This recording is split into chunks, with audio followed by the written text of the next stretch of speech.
العالمين والصلاة والسلام على سيد المرسلين وعلى آله وصحبه أجمعين أما بعد اعملوا على داود شكرا وقليل من عبادي الشكور آمنا بالله صدق الله مولانا العظيم. சங்கைக்கும் மிகுந்த மரியாதைக்கும் உரித்தான மேலான பெரியோர்களே, பாசத்திற்குரிய சகோதரர்களே, நற்பாக்கியங்கள் நிறைந்த நபிகள் நாயகம் ஸல்லல்லாஹு அலைஹி வஸல்லம் அவர்களின் உம்மத்துமார்களே, அல்லாஹ் ரப்புல் ஆலமீன் சில கட்டளைகளை, சில சட்டங்களை பொதுவாக்கி இருக்கிறார்.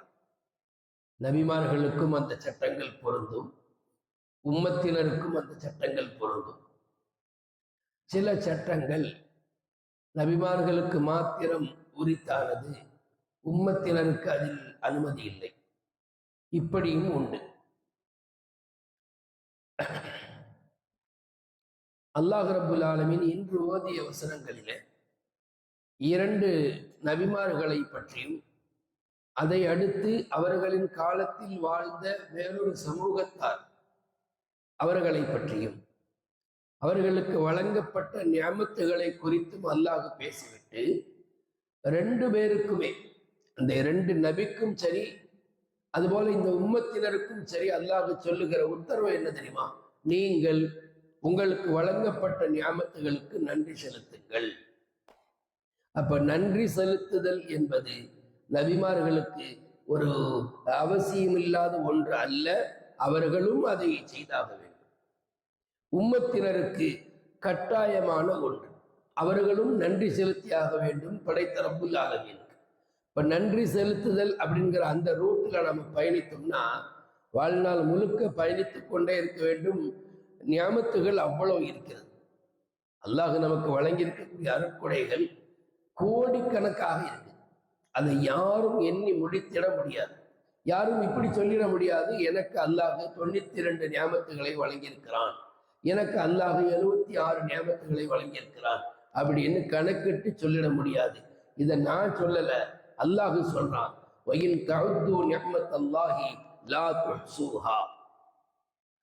அல்லாஹுடைய நியமத்துகளை நீங்கள் என்ன தொடங்கினால், என்ன துணிந்தால் உங்களால் அதை எண்ணி முடிக்க முடியாது என்று அல்லாஹ் ஒரு சவாலுடைய பாணியிலேயே பேசுகிறான். முடிஞ்சா எண்ணி பாருங்க, உங்களால எண்ணி முடிக்க முடியாதுன்னு அல்லாஹ் சொல்றான். சரி, அப்படின்னா என்ன செய்யறது? இப்போ வாழ்நாள் முழுக்க நம்முடைய அமல்களில் ஒன்றாக நன்றி என்பது இருக்க வேண்டும். தொழுகிறோம், நோன்பு வைக்கிறோம், இது போல ஒரு ஒரு விஷயம்தான் என்னன்னா அல்ஹம்துலில்லாஹ் என்று சொல்வது. அல்லாஹ் நமக்கு தந்திரக்கூடிய நியமத்துகளை அதற்குரிய வழியில் செலவழிப்பது. பாருங்க, நபிமார்கள்ல இன்னைக்கு ஓதப்பட்ட ஹதரத் தாவூத் அலைஹிஸ்ஸலாம், ஹதரத் சுலைமான் அலைஹிஸ்ஸலாம், தந்தை மகன் 2 பேருமே நபி. தாவூத் அலைஹிஸ்ஸலாமுக்கு முன்னால் வரை எந்த நபிக்கும் அல்லாஹு தஆலா ஆட்சி அதிகாரத்தை கொடுக்கல. அதற்கு முன்னால் உள்ள நபிமார்கள் நபித்துவத்தை வாங்கி கொண்டு வந்தார்கள், அந்த வேலையை மட்டும்தான் பார்த்தாங்க, வேற எதுவும் செய்யல. அதுக்கு வேற ஆட்கள் இருந்தாங்க. இதுக்கு உதாரணமாக தீர்ப்பாயம், ஏதாவது ஒரு பிரச்சனைக்கு தீர்ப்பு வழங்குதல், இது போல விஷயங்களுக்கு வேற ஆட்கள் நியமிக்கப்பட்டிருந்தாங்க.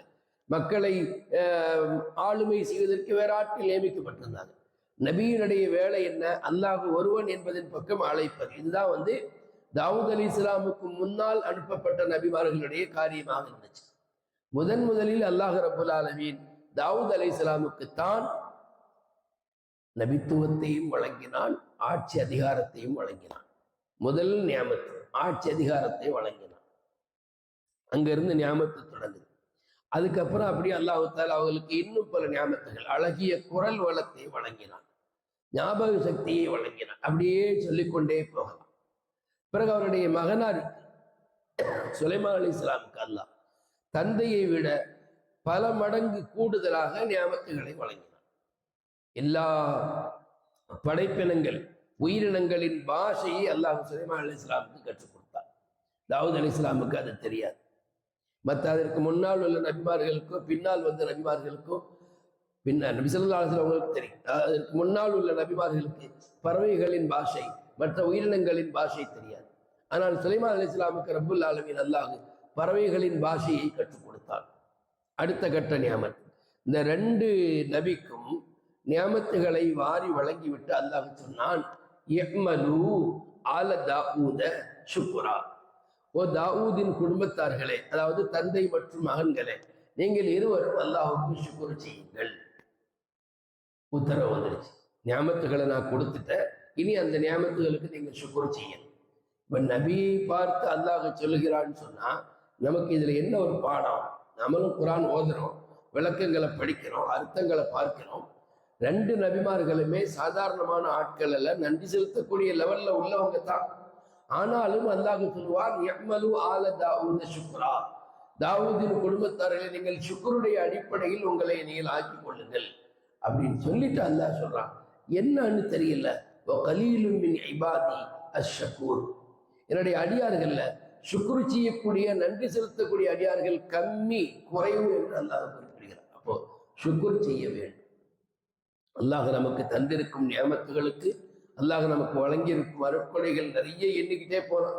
அது உடல் ஆரோக்கியத்துல தொடங்கி நாம விரும்பின பல விஷயங்கள் நமக்கு அல்லாஹ் தந்திருப்பது, நாம நினைத்த அந்த விஷயங்கள் அல்லாஹ் நமக்கு அதை அனுகூலமாக ஆக்கியிருப்பது என்பது அது நிறைய நியாமத்துகள். ஒரு பக்கம் 2 நபிமார்கள் அவங்க ஷுக்ர் செஞ்சாங்க, அல்லாஹ் அவங்களுக்கு மென்மேலும் நியாமத்துகளை கொடுத்தான். சுலைமான் அலைஹிஸ்ஸலாமுக்கு மற்ற பறவைகள் அது இதெல்லாம் கொடுத்திருந்தான் இல்லை, அதாவது உயிரினங்களை பாஷையை கற்றுக் கொடுத்திருந்தான் இல்லை, அதுக்கு அவங்க ஷுக்ர் செஞ்சாங்க.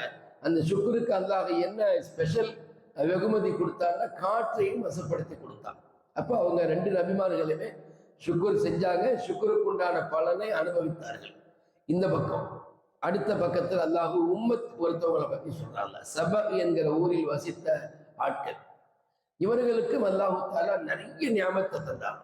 அந்த ஊர் இருக்கு இல்லையா, சபங்கிறது யமனில் உண்டான ஒரு ஊரு. அப்போ இவங்க வாழ்ந்த காலத்துல அந்த ஊர்ல எந்த விதமான கொசுக்களோ அல்லது புழு பூச்சிகளோ எதுவுமே இருக்காது. கொசு இல்லாத ஒரு பகுதி என்பது துனியாவில் ரொம்ப கம்மி தான். எங்காவது இருக்கலாம், அப்படி செய்தி மாதிரியே சொல்லலாம், அந்த நாட்டுல கொசு இல்லையா, இந்த நாட்டில் அது இல்லையான்னு. ஆனால் அல்லாஹ் அந்த காலத்திலேயே சபங்கிற ஊரில் வசித்த அந்த நபர்களுக்கு ரப்புல் ஆலமீன் அல்லாஹ் அந்த ஊரை அவ்வளவு அற்புதமான பூமியாக ஆக்கினான். அல்லாஹ்வே சொல்றாங்க, பல்தத்துன் தொய்யிபத்துன், ரொம்ப அழகான ஊர். அப்படின்னா என்ன? அந்த ஊர்ல உப்பு தன்மையே கிடையாது, நல்ல தண்ணீர். இப்ப நம்ம எப்படி குடிக்கக்கூடிய தண்ணீர் இருக்கும், அது மாதிரி தான் அங்க எல்லா தண்ணீருமே இருக்கும். அது மட்டுமல்ல, ஊரின் இருபுறமும் தோட்டங்களை அல்லாஹ் வழங்கி சுகமான சந்தோஷமான வாழ்க்கையை தந்தான் அந்த மக்களுக்கு. தந்துட்டு சொன்னா, நீங்க ஷுக்ர் செய்யுங்கன்னு சொன்னாங்க. என்ன சொன்னாங்க? நீங்க ஷுக்ர் செய்யுங்க. குலு மின் ரிஸ்கி ரப்பிக்கும் வஷ்குரு லஹு. அந்த வார்த்தைக்கு தான் சொல்றேன், குலு மின் ரிஸ்கி ரப்பிக்கும் வஷ்குரு லஹு. ரப்பு தந்திருக்கூடிய ரிஸ்கை நீங்க நல்லா சாப்பிடுங்க, அவனுக்கு நன்றி செலுத்துங்க. எப்படி நன்றி செலுத்தணும் அப்படின்னா, அந்த சமுதாயத்துக்கு அல்லாஹ் நபிமார்களை அனுப்பி வச்சான். சில நபிமார்களை அல்லாஹ் அனுப்புனான். அந்த நபிமார்களுடைய சொல்ல நீங்க கேட்டு ஈமானை ஏற்றுக்கொள்ளுங்கன்னு சொன்னான். அவங்க ஏற்றுக்கொள்ளல, புறக்கணித்து விட்டார்கள். அப்ப ஷுக்ர் செய்யல. ஒரு பக்கம் 2 நபிமார்களுக்கு அல்லாஹ் நியாமத்துகளை வழங்கி ஷுக்ர் செய்ய சொன்னா அவங்க நன்றி செலுத்தினாங்க, அல்லாஹ் மென்மேலும் கொடுத்தான். இந்த உம்மத்திற்கு அல்லாஹ் நியாமத்துகளை வழங்கி ஷுக்ர் செய்யும்படி சொன்னால் அவங்க புறக்கணித்தாங்க. என்ன ஆச்சு தெரியுமா? அந்த ஊரில் அவர்கள் தண்ணீருடைய தேக்கத்திற்காக, தண்ணீரை தேக்கி வைப்பதற்காக கட்டியிருந்த அந்த நீர் தேக்க தொட்டி, டேம், அந்த நீர் தேக்க தொட்டி அல்லாஹு தஆலா உடைய செய்து தண்ணீரின் மூலமாக அந்த ஊருக்கு அழிவை கொடுத்தான் அப்படின்னு குர்ஆன் சொல்லுது. அந்த டேம் உடைந்து அதிலிருந்து வந்த வெள்ளத்தின் மூலமாக அவர்களை நாங்கள் அழித்தோம் அப்படின்னு குர்ஆன்ல சொல்றோம். அப்போ 2 நிகழ்வை வைத்து பார்க்கும் போது இந்த உம்மத்திற்கான பாடம் என்னன்னா, நமக்கு அல்லாஹ் தந்திருக்கும் நியாமத்துகளுக்கு நன்றி செலுத்தணும்.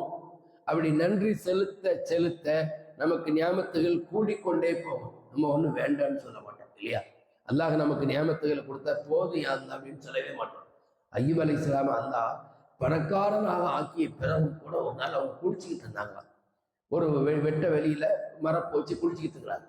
திடீர்னு அல்லாஹ் என்ன செஞ்சா, மேலிருந்து தங்க வெட்டுக்கிளிகளை கீழே தூக்கி போட்டான். அப்படி தங்க கட்டி வந்து உழுது. இந்த மனுஷன் குளிக்கிறது விட்டுட்டு அதெல்லாம் அள்ள தொடங்கினான். கடவுளன்னு அழுறாரு. அல்லாஹ் கேட்கிறானா, நான் தான் உண்மை பணக்காரன் ஆக்கியிருக்கேனே, மறுபடியும் என்னையா நீ பாட்டுக்கு பேராசை பிடிச்சு அள்ளிக்கிட்டு இருக்கிறிய? தங்க வெட்டுக்கிளிகள் அப்படி தங்கத்துல வந்து விழுது, இவர் அதை வேகமா அழுறாரு.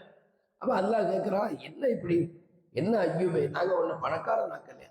அப்ப அவர் சொன்ன வார்த்தை, நான் ஒன்னும் உன்னுடைய நியமத்தை விட்டும் புறக்கணிப்பவனாக இல்லை. நீ இல்லை கொடுக்கல, நான் என்ன அடுத்தாள் சொத்துக்கு ஆசைப்படுறேன்?